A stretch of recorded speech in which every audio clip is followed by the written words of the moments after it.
Monday, I have my coffee. Today we're talking about some of the things that I'm excited about that were announced at NAB, which happened last week. So let's jump right into it. It's delicious. Probably sounds disgusting, but it tastes delicious. First up is Atomos Sumo, which is a 19-inch new monitor recorder from them, which can do 12-bit RAW or 10-bit ProRes or DNx HR, and of course 1080 at 60p with live switching or recording. It's supposed to resolve over 10 stops of HDR in real time, and it's calibrated so that you can actually use it as a grading monitor if you wanted to. The thing looks like an absolute beast. It has SDI ins for recording that RAW from all sorts of cameras. And one of the coolest things, in my opinion, is the fact that it has XLR in with phantom power, so you could use that as a video recorder and your audio recorder all in one, piping your camera and all your audio gear right to this one source, so you're not syncing in post. It's all syncing on the day in the highest quality that you want. So it's sort of like doing that post conversion right there on the day, which is kind of amazing and I love because I really hate syncing. And they're sticking with the same 2.5-inch SSDs, which I think is great because they're very easy to come by and they're not super expensive like some of the other media that other cameras and what have you use. So all around, I'm pretty excited about it. It is $2,500, which is a bit pricey, but not for something like this. You're talking about a 19-inch monitor that's supposed to look gorgeous, which is also a recorder that can do 12-bit RAW or 10-bit in ProRes, and you have the audio in. So this thing does everything that it's saying it's going to do. That price is actually pretty insane. It's supposed to be available in the third quarter of this year. Then SmallHD announced their new monitor, the Focus, which is a 5-inch, pretty much on-camera monitor is what it's meant to be. It's 2 to 3 times brighter than your normal LCD. It's touchscreen with this one, which I'm really excited about.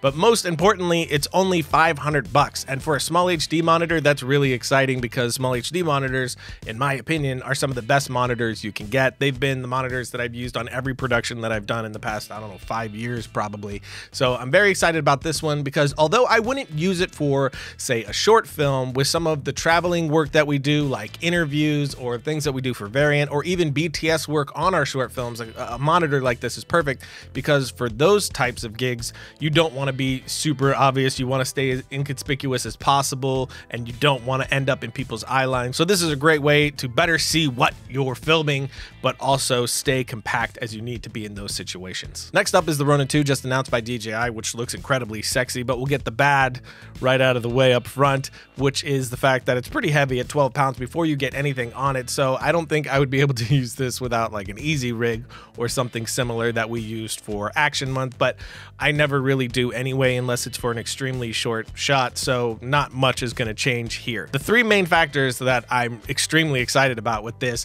are the motors are a lot stronger. Now you have a touchscreen built into the back for all the general functions of the gimbal, so you're not having to go into an app all the time, which drove me absolutely crazy. So now it's right in the back of the thing, so you can make your adjustments very quickly and keep moving. And the new wireless controller makes a whole lot more sense, seems a whole lot more intuitive, and seems like something I'll actually use. I never used the controllers for the other ones. They were like this RC controller that never really worked very well for me, whereas this one seems exactly like what it should be. So I'm very excited about that. I have no connection with them on this. I'm hoping that I can get one to review on the show, but we'll see. Jumping back to SmallHD, they brought some prototypes to NAB of a monitor, wireless receiver, all in one without wires or anything connected. It's with partnership with Teradek, so the Teradek is built into the monitor, so you would just have to have the transmitter and the receiver's actually in the monitor, and you wouldn't have to have any extras.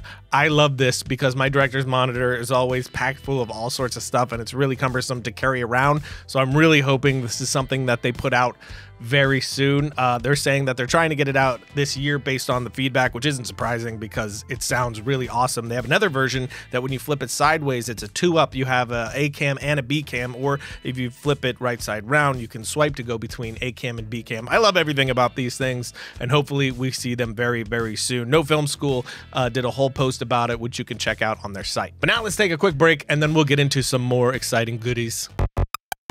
If If you're a budding filmmaker, entrepreneur, innovator, domain.com is the place to go when that next idea hits you. When you get a domain name from domain.com, you're taking the first steps in creating a vision or identity for your brand or idea. And the world's top 2 premier and most recognizable domain name extensions are .com and .net, which means those are the ones that are going to help you expand your presence online the best.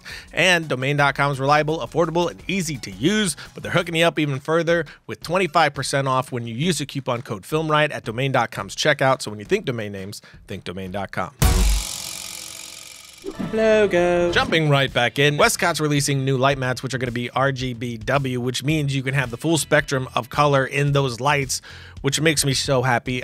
There's not much more that I hate than physical gels on lights. I hate dealing with them. I hate the crackle that they make. I hate the pain in the butt that they constantly are. So things like this get rid of the need of those gels. And what's really cool about how they're doing it is with their new dimmer, you're going to be able to have gel presets. So you can go through Roscoe presets of gels of what any type of gel you want. It sounds like you can also create presets in your computer and then have them available when you want, so you can move quickly into different colors that you're looking for, which makes me very excited. I love adding color to my lights.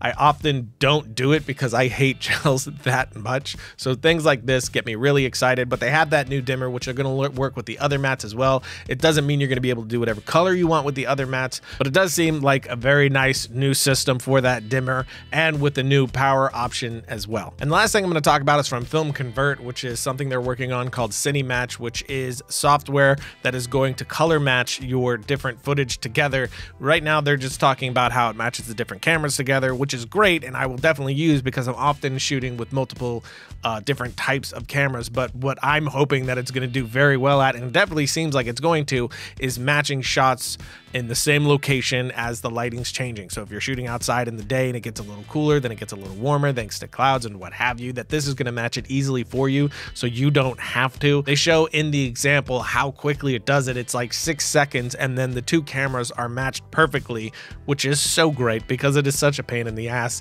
to match shots together, especially if you're not a colorist that does that full time. It can be very difficult to really dial in. You end up introducing colors you didn't mean to, and it can be just such a pain in the butt. So I'm incredibly excited about this. They're saying it comes out in November, and I am definitely going to be buying that right away. But that's it. Those are the things I was most excited about from NAB. Of course, there were tons of other sexy things that got me excited, but they're things that I'm probably never going to use. And although it's great to drool over them, they're not really things that I see myself really ever getting to, where these are things that I feel like I'll probably get to as soon as they come out, especially Cinematch. I'm really excited about that one. But if you want to know more stuff that came from NAB that I didn't cover here, which there's a ton, definitely check out No Film School. That had some of the best NAB coverage that I saw. But before I go, what have I been watching? Recently, I just watched Split, which is M. Night Shyamalan's new movie, and I shockingly absolutely loved it. I really liked The Visit, which is the one that came before this. As you guys know, I don't really like found footage movies. I wish they would just stop. So that definitely hurt it a bit for me. I feel like if it was just traditional narrative, it would have been so much better. But that was a nice coming back to me liking his films. And this one I really loved and I thought about for days, and James McAvoy gave one of the best performances I've seen in a long time. I was just floored the entire time. I feel like if anyone else was cast in that movie, it would not have worked, but he actually made it work. It was pretty incredible. Even if you don't like the movie, I think you'll love watching James McAvoy, so definitely check that out. And until next time, don't forget to write, shoot, edit, repeat.